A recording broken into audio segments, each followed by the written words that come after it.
Welcome to the Slop Farm. Enjoy the video.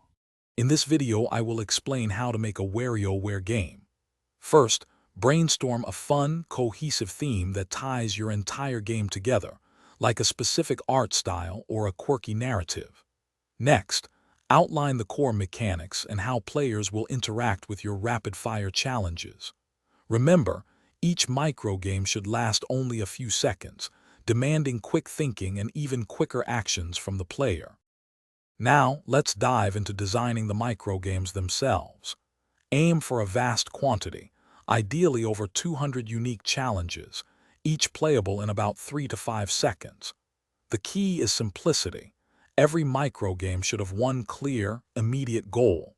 Think about varying the input methods and visual cues to keep players engaged, and gradually increase the speed and complexity as the game progresses. With your designs ready, it's time to build. Select a game engine that allows for quick development and easy implementation of simple mechanics. You'll need a robust system to seamlessly transition between microgames, often within a fraction of a second. Focus on creating clear, minimalist art and sound effects that instantly communicate the microgame's objective without distraction. Finally, polish and playtest extensively. Have many different people play your game to catch any confusing or unfair microgames.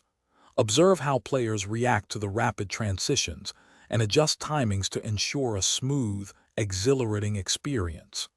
Refine the difficulty progression, ensuring the game remains challenging but never frustrating, leading to a highly addictive and fun final product. Thanks for watching. Consider subscribing if we helped you today.